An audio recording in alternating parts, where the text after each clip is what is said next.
What is up guys, how's it going? In this video I'm going to be comparing the Rogers Moto X to the Rogers Nexus 5. Now speaking of comparisons, they actually both weigh the same.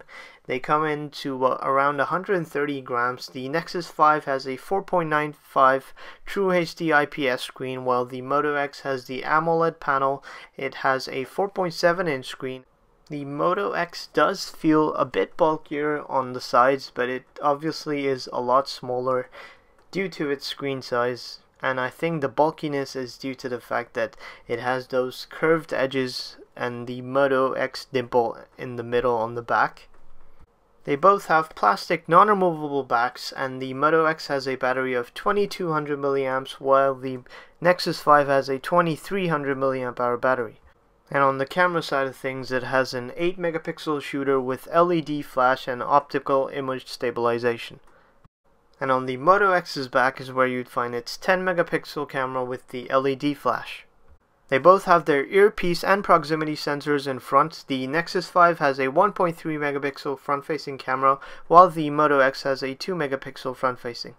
The Moto X has a dual-core 1.7 GHz Qualcomm Snapdragon Pro processor with a graphics card of Adreno 320, while the Nexus 5 is packing the 2.3 GHz quad-core Qualcomm Snapdragon 800, which is the latest on the market, and the graphic card it has is the Adreno 330. Now on the software side of things, they're both actually running Android 4.4.2 KitKat, which is the latest Android build version, but at the time of this video I was on the newer build on my Nexus 5, while the Rogers Moto X hadn't actually gotten the update yet. But right now the update is out, so a good news for those of you who own the Rogers Moto X.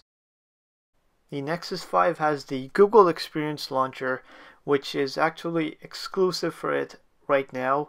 It has some neat features such as the ability to say "OK Google Now" from the home screen, and it takes you direct to Google Now, and Google Now is also sort of on the left screen. You can't get rid of it unless you deactivate Google Now, while Moto X on the other hand is very close to stock Android. Matter of fact, I can say it is safe to say that this is stock Android. It just has a few of Motorola's apps, but overall it's very similar to stock Android, and I love stock Android, so I definitely love both of these devices.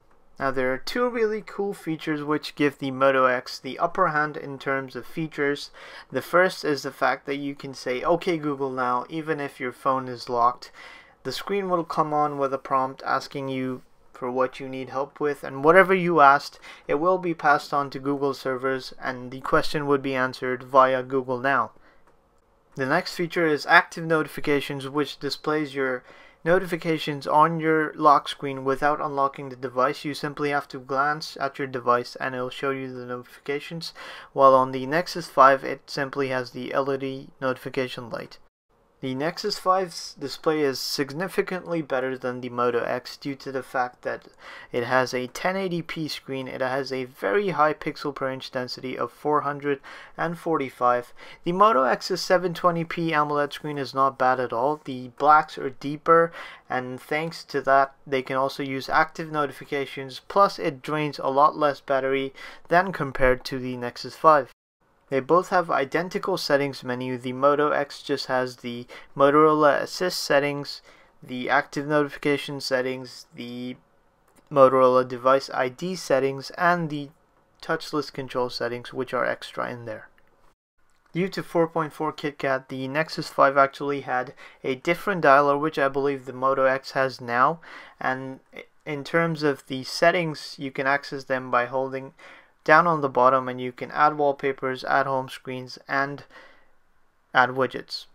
The Moto X has a 10 megapixel camera, which I found to be pretty decent. The camera OS was also really nice and simple to use. As you can see, you can simply tap to take a picture, and you can just flick your finger up or down to zoom in or out.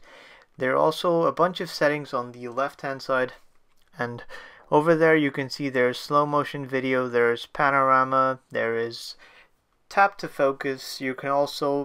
There's also a feature in which you can flick the phone to turn on the camera. I found the Nexus 5's camera to be pretty much on par with the Moto X's camera, and the software is also very similar. It's also very limited, just as limited as the Moto X's options are in the camera. You can set the exposure levels, you can set the timer, you can choose what sort of video you're shooting. High graphic intensive games ran pretty much perfectly on the Motorola Moto X. It was the same case for the Nexus 5. And this actually shows that it doesn't really matter when it comes to specs, because at the end of the day they can both handle pretty much the same games and apps. Now we'll actually open a few apps at the same time to see which one loads and opens up faster. So over here we're opening Google+, and as you can see, the Nexus 5, maybe it was a millisecond faster, maybe, I might be wrong. And then up next is YouTube, and Nexus 5 again, millisecond faster, which isn't really much of a big difference. Now the Play Store, which is, I would say, the same. Gmail opened more or less at the same time, while the Google Maps opened, I think, a millisecond faster on the Nexus 5. Now to sum up this comparison, both the Moto X and the Nexus 5 are equally great devices. Although the Nexus 5 has better internal specs, that doesn't make the Moto X seem slower in any way, as you've seen in this comparison. They're both pretty much in neck to neck, and they both perform very smoothly, very fast, and very fluid. One has a Google Experience Launcher with Google's take on Android, while the Moto X has a stock Experience Launcher along with really cool features such as touchless controls and active notifications. Anyways guys, that's pretty much it for this video. If you liked it, feel free to give it a thumbs up, and do subscribe to stay tuned to more of my stuff. Have any questions, leave them in the comment section below or follow me, and I'll see you next time.